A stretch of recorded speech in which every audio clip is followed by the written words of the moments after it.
नहीं, क्या शासन। सोशल मीडिया में एक तहरीर पढ़ी, कुछ समझ में नहीं आई। बात वो ये कि अगर थोड़ी सी बगावत करने से आपको आपका मनपसंद शख्स मिल सकता है तो बगावत करो। यानी घर से भाग के शादी कर लो, जिससे यही मुराद तो मतलब। यही है। हाँ। लेकिन उनका मकसद ये है मेरे साहब की मोहब्बत के बिना फिर जीने का क्या फायदा।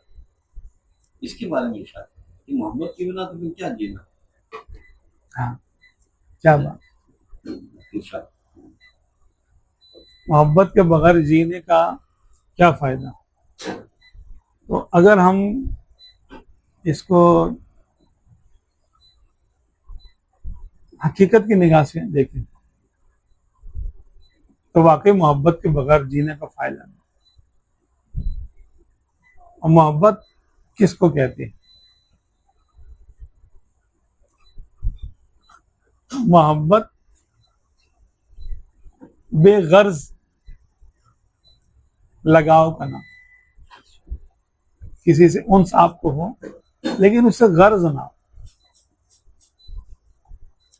आप किसी को चाहें उसके फायदे के लिए, उसकी भलाई के लिए, ये मोहब्बत। और अगर अपने फायदे के लिए चाह रहे हैं तो ये तो खुद गर्जी है, ये हवस है। तो मोहब्बत किसने क्या दिया उसको? मोहब्बत के बगैर जीने का फायदा नहीं। तो माँ बाप से बगावत करके, माँ बाप की मोहब्बत कहाँ गई? भाई पहली मोहब्बत तो माँ ही करती है इंसान से। हाँ, माँ बाप का एहसान कि वो गलासत भी साफ करती है, अपना खून पिलाती है औलाद को। ऐसी बात है कि जो माँ का दूध होता है वो उसके खून में से, खुराक में से बनता है। अल्लाह ताला ने एक सिस्टम रखा हुआ है। तो वो अपना खून जिगर पिला रही है, खून पिला रही है अपना। और वो 2 साल तक बच्चा माँ के खून पे रहता है। वैसे भी अगर ना भी हो तो उसके जिस्म का हिस्सा है, उसके जिगर का टुकड़ा है वो। उसी के जिस्म से ग़िज़ा हासिल करके, माँ के जिस्म से यानी चीज़ें हासिल करके, ग़िज़ा हासिल करके बच्चे को बनाया जाता है। फरिश्ते उसकी तख्लीक में हिस्सा लेते हैं, बनावट में यानी हिस्सा लेते हैं। फरिश्ते जिस्म बनाते हैं लेकिन उसके लिए मतलूबा मवाद कहाँ से लाते हैं? वो माँ के जिस्म से लेते हैं। माँ के जिस्म का कैल्शियम कम हो जाएगा, माँ के जिस्म के फैट कम हो जाएगा। यानी जो इंसान की बॉडी है बन रही है उसमें सारा मटेरियल आ कहाँ से रहा है? माँ से आ रहा है। तो इसलिए कहते हैं माँ का हक नहीं दिया जा सकता, दिया ही नहीं जा सकता। आप अपने ये समझ ले, माँ की एक प्रोडक्ट है, प्रोडक्ट जस्ट अल्लाह ताला ने ये रखा है सिलसिला। फिर वो आपको पाले भी, आपके नखरे उठाए। जब आप सोएं तो वो थोड़ी सी आंख लगा ले, फिर आप उठ जाओ तो उसको उठना पड़ता है। ठीक है, माँ जैसी खिदमत पे करेगा।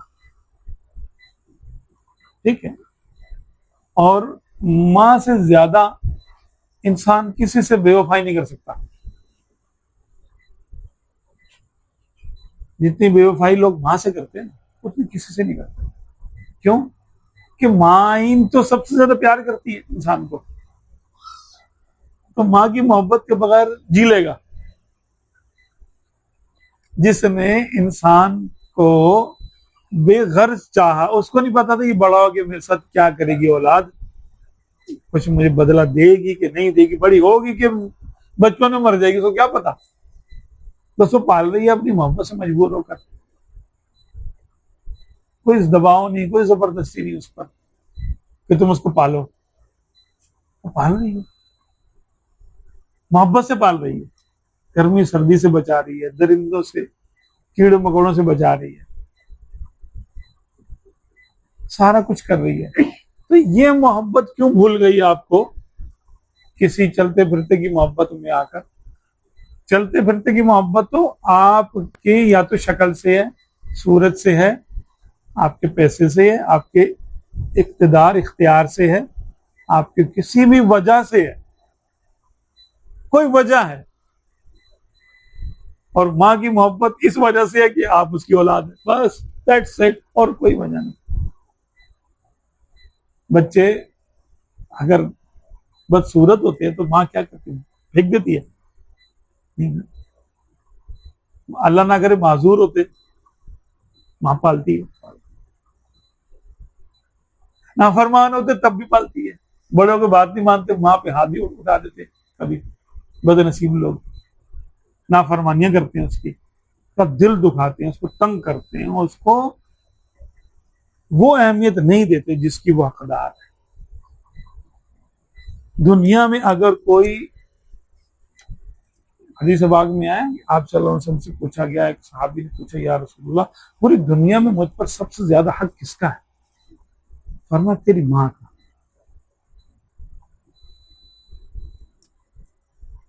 फिर अर्ज किया रसूलुल्लाह, फिर उसके बाद फरमाया तेरी माँ का। अर्ज किया गया उसके बाद, फरमाया तेरी माँ का। अर्ज किया अच्छा उसके बाद, चौथी बार फरमाया तेरे बाप का। अब हकदारों का हक छोड़ के आप किसी के चक्कर में आ जाओ। भाई घर से तो तभी भागोगे ना जब माँ बाप मना करेंगे कि यहां नहीं शादी करना, ठीक है? तभी आप घर से भागेंगे, भाई मैं तो करूंगा। भाई आप एक गुलाम से ज्यादा हैसियत नहीं रखते माँ बाप के सामने, अल्लाह और उसके रसूल की नजर में। एक सहाबी आए, अर्ज की, या रसूलल्लाह, मेरा बाप मेरा सारा माल खा जाता है, मैं जो ना कमा के लाता हूँ वो खर्च कर देता है। फरमाया अच्छा अपने बाप को बुला के लेके आओ। वो वाक्य बड़ा प्यारा है, बड़ा बड़ा प्यारा वाक्य। अब इस शख्स ने जाके बोला कि चलो तुमको आका ने याद फरमाया। अब वो बूढ़े आदमी थे, अब उन्होंने दिल ही दिल में शेर कहने शुरू कर दिया। उन्होंने, अब शायर, अरब में शायरी तो उनके खून में रची बसी थी ना। उन्होंने ये समझा मेरी शिकायत लगा दी है तो कहीं सरकार मुझे डांटे ना। तो वो दिल में कहने लगे कि अगर है तो निकाले। तो उसके अशार बड़े प्यारे हैं, बड़ा प्यारा वाक्य है, बहुत ही प्यारा वाक्य। तो उन्होंने यूं करके दिल में अपने सोचा शेरों की सूरत में कि मेरी बदबख्ती के दिन उसी वक्त शुरू हो गए थे जिस दिन तू पैदा हुआ था। बाप है डांटेगा, जबान से नहीं डांट रहे तो मतलब तू, जब तू रात भर रोता था हम सो नहीं सकते थे, तो यूं होता था, यूं करते थे, हमने तुझे खिलाया पिलाया बड़ा किया, अपना फोन पिलाया, फिर वक्त आया तो सीधा खड़ा हो गया और मेरी कमर झुक गई, मैं झुक गया और तू सीधा खड़ा हो गया। अब तू कहता है कि ये मेरा माल है, ये मेरा माल है। इस तरह करके उन्होंने कुछ इस मजमून के अशार कहे। जब पहुंचे आका दो आलम सल्लल्लाहु अलैहि वसल्लम की बारगाह में, तो आका ने फरमाया जो तुम शेर कहते हुए आ रहे थे सुनाओ, हमें सुनाओ। क्या बात है आका। उन्होंने बोला अच्छा, उन्होंने शेर सुनाना शुरू किया। तो आका सल्लल्लाहु अलैहि वसल्लम की मुबारक आंखों से आंसू जारी हो। क्या बात है, यानी एहसान फरामोशी की भी गोया के एक मिसाल है औलाद, नाफरमान औलाद। आका ने इरशाद फरमाया कि अंता व मालुका लि अबीका, नौजवान तेरा बाप जो है वो तेरा भी मालिक है और तेरे माल का भी मालिक है। अंता व मालुका लि अबीका, तेरा बाप तेरा भी मालिक है और तेरे माल का भी मालिक है।